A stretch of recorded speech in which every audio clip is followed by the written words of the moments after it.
Item ಯಾವುದೇ ಇರಲಿ try ಮಾಡಿ ಆಚಿ ಚಿಕನ್ ಮಸಾಲಾ. ಆಚಿ ಚಿಕನ್ ಮಸಾಲಾ. ಆಸ್ತಿ ತೆರಿಗೆ ಬಾಕಿ ಉಳಿಸಿಕೊಂಡವರ ಆಸ್ತಿ ಹರಾಜು ಮಾಡೋದಕ್ಕೆ ಬೆಂಗಳೂರು ದಕ್ಷಿಣ ಪಾಲಿಕೆ ತೀರ್ಮಾನಿಸಿದೆ. 98 ಮಂದಿ ಆಸ್ತಿ ಮಾಲೀಕರಿಗೆ ಜಿಬಿಎ ನೋಟಿಸ್ ನೀಡಿದೆ. ಇದೇ ತಿಂಗಳ 21ರಂದು ಹರಾಜಿಗೆ ತೀರ್ಮಾನಿಸಲಾಗಿದೆ. ಆಸ್ತಿ ತೆರಿಗೆ ಅಂದ್ರೆ ಯಾರೆಲ್ಲ ಟ್ಯಾಕ್ಸ್ನ ಬಾಕಿ ಇಟ್ಕೊಂಡಿದ್ದಾರೋ ಅವರ ಆಸ್ತಿಯನ್ನ ಹರಾಜು ಮಾಡಲಾಗುತ್ತೆ. ಬೆಂಗಳೂರು ದಕ್ಷಿಣ ಪಾಲಿಕೆಯಿಂದ ಈ ಬಗ್ಗೆ ಒಂದು ಮಹತ್ವದ ತೀರ್ಮಾನವನ್ನ ಕೈಗೊಳ್ಳಲಾಗಿದೆ. 98 ಮಂದಿ ಆಸ್ತಿ ಮಾಲೀಕರಿಗೆ ಜಿಬಿಎ ನೋಟಿಸ್ ನೀಡಿದೆ. ಇದೇ ತಿಂಗಳ 21ರಂದು ಹರಾಜಿಗೆ ತೀರ್ಮಾನಿಸಲಾಗಿದೆ. 98 ಆಸ್ತಿದಾರರಿಂದ ಕೋಟಿ ಕೋಟಿ ಟ್ಯಾಕ್ಸ್ ಹಣ ಬಾಕಿ ಇದೆ.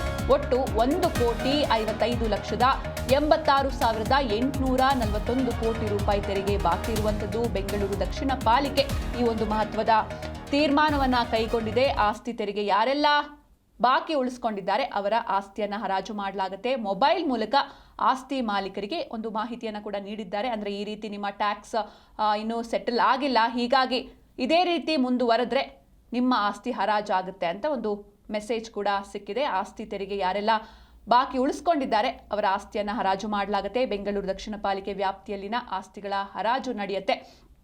ಟ್ಯಾಕ್ಸ್ ಡಿಫಾಲ್ಟರ್ಸ್ ಯಾರೆಲ್ಲ ಇದ್ದಾರೆ ಅವರ ಆಸ್ತಿಯನ್ನ ಹರಾಜು ಮಾಡಲಾಗುತ್ತೆ. ದಕ್ಷಿಣ ಪಾಲಿಕೆ ವ್ಯಾಪ್ತಿಯಲ್ಲಿ 98 ಆಸ್ತಿದಾರರಿಂದ ಕೋಟಿ ಕೋಟಿ ಹಣ ಬಾಕಿ ಇದೆ. 98 ಆಸ್ತಿ ಮಾಲೀಕರಿಂದ ಪಾಲಿಕೆಗೆ ಬರಬೇಕಿದೆ ಕೋಟಿ ಕೋಟಿ ತೆರಿಗೆ.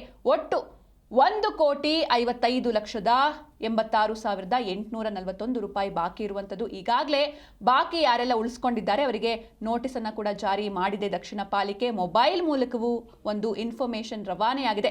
ಇದೇ ತಿಂಗಳ 21ರಂದು ಜಂಟಿ ಆಯುಕ್ತರ ಸಮ್ಮುಖದಲ್ಲಿ ಈ ಒಂದು ಹರಾಜು ಪ್ರಕ್ರಿಯೆ ನಡೆಯುತ್ತೆ. ಹರಾಜಿಗೂ ಮೊದಲು ಅಕಸ್ಮಾತ್ ಏನಾದರೂ ಅವರು ಟ್ಯಾಕ್ಸ್ನ ಕ್ಲಿಯರ್ ಮಾಡಿದ್ರೆ ಹರಾಜಿನಿಂದ ಕೈ ಬಿಡೋದಕ್ಕೆ ತೀರ್ಮಾನಿಸಲಾಗುತ್ತೆ. 71 ವಾಸಗೃಹಗಳ ಆಸ್ತಿಗಳಿಂದ 1,14,44,705 ಕೋಟಿ ಹಣ ಬರಬೇಕಿದೆ ಟ್ಯಾಕ್ಸು. 7 ವಸತಿಯೇತರ ಆಸ್ತಿಗಳಿಂದ 8,93,466 ಕೋಟಿ ಬಾಕಿ ಇದೆ. ಇನ್ನು 2 ಬಗೆಯ ಆಸ್ತಿಗಳಿಂದ 23,02,421 ರೂಪಾಯಿ ಬಾಕಿ ಇರುವಂಥದ್ದು.